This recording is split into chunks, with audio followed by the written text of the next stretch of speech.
feature. All right, fire away. Alex, what was the call on the last play, and why was Corey the guy that you had out there for that? Yeah, just mugging the quarterback. You know, there was obviously the plan in place, which, you know, spotty at times without question in terms of, you know, having guys in second levels of the defense but still have the ability to play some match coverage so that you weren't void in a bunch of zones. And so had the ability there, again, just to drop him. And had an opportunity to, again, if the quarterback scrambled, they just had an opportunity to ball right place, right time, and he came down with it. So very proud of him. And we need to make a play in that moment. There's several instances over the course of the game where we didn't make those plays, and they took full advantage. But we talk all the time about the play has to be made at the end of the game to win. And if you're not careful, the advantage goes to the offense because they know they have to make a play. And then so from a defensive standpoint, we got to make sure we match that mentality-wise. And I certainly felt in the moment that we did, and obviously came down. We've had to shoot about him 100 times. How special is it for him to have this kind of moment, a breakthrough, big play moment? Yeah, I mean, I think for anybody on the roster in a game like this, to rise to the occasion, and then certainly there's a number of other moments in the game that guys did similar, but still a young guy in the program, and the guy that I think all of us are waiting for that moment, that could be a catalyst to him kind of springboard and have a couple of I think a week ago, and then pretty big stage to have one tonight. So obviously proud of the guys. Calen, how big is it to? I'm sorry. What did you guys do to force DTR and some mistakes? Yeah, I mean, it's such a difficult matchup across the board. I mean, you just know going into this thing he's going to make some plays, and you want to make sure that as best you can can limit the damage. We certainly did not, by any stretch of the imagination, do a good job of it.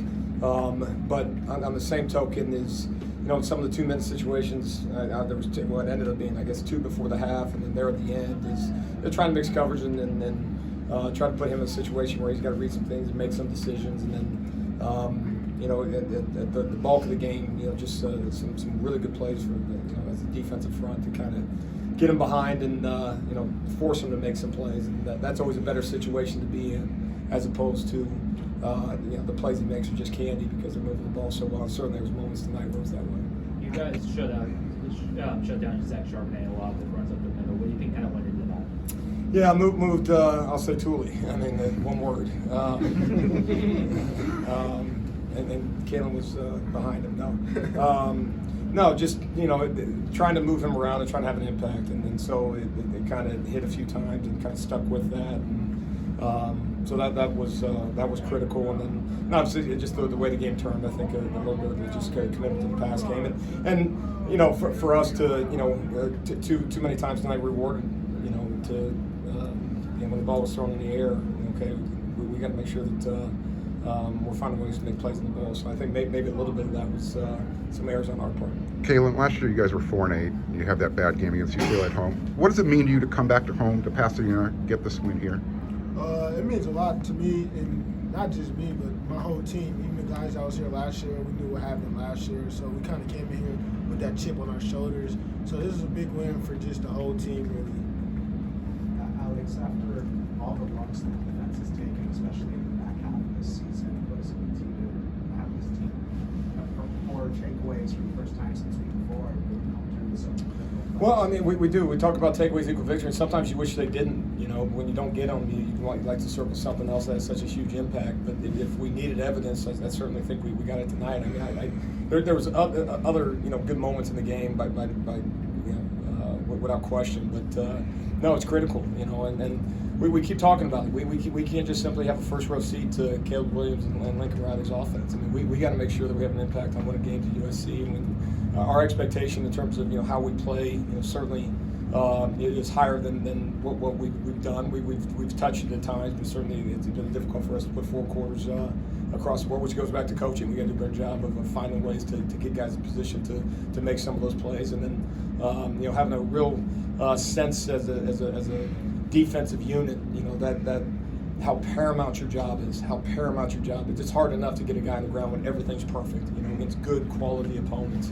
and then the kind of the 11th guy with the quarterback. And so no, I'm just really proud of the fight. I mean, if you could circle one thing in terms of program wide and certainly defensively, you guys just it's fun to be on the sideline with them, and then it may not be fun for them to be on the sideline with me, but no, they fight, they scratch, they claw. It's kind of that again, what a great attribute.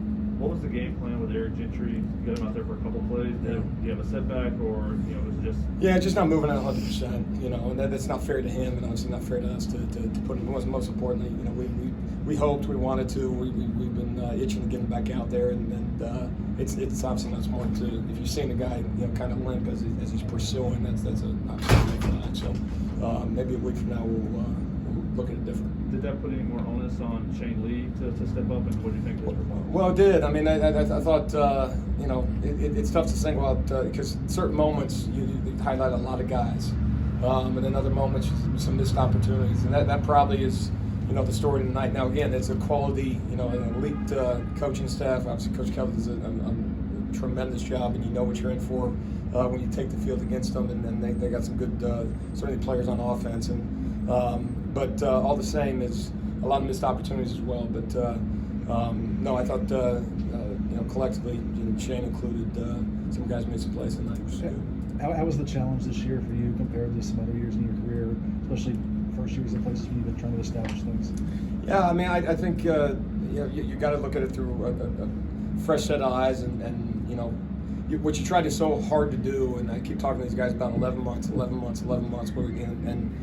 you're trying so hard to learn lessons and teach lessons, and guys grow in time. Obviously, Calen's just a sophomore, and as high-level players I'll probably ever coach. I mean, that's how high I think of them. But on the same token is, okay, now we got to go from freshman to sophomore year in this particular instance, and every single guy comes in at a different stage of career, and included in that, some guys come in and transferring. So it's not this one bulk, big picture, this is what we got to do defensively. You got to bring everybody along in certain ways, but you're trying so hard to learn lessons on the practice field. You're trying so hard to learn lessons in the meeting room, and football just doesn't always allow that. Unfortunately, you got to do it on Saturdays, and you got to touch the stove and get burned sometimes, and that's probably, if I'm critiquing as a defensive staff, and particularly me, not doing a good enough job of finding ways to get some of the things across to the guys in the practice setting, the fall scrimmage, or some of those things. The guys have a real understanding about how important everything we do,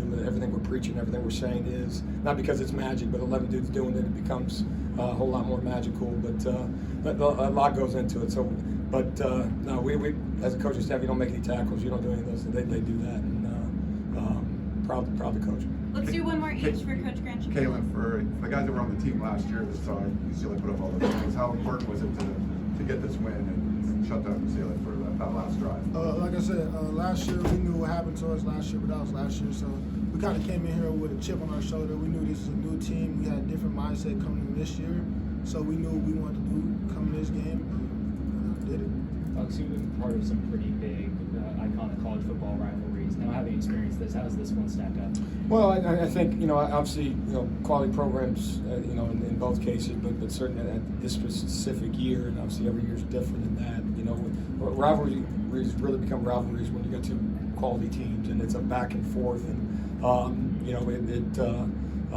and both staffs and players and some highlight reel type of guys on the field, and not always fun to be the defensive in some of these either, but you also know the fight. I mean, both teams are. This thing's going to go the distance, and no, I thought it was big time. I thought it was big time, and I thought there's a healthy respect by both programs in terms of what it means and the guys, and very fortunate this time around to be on the plus side of it.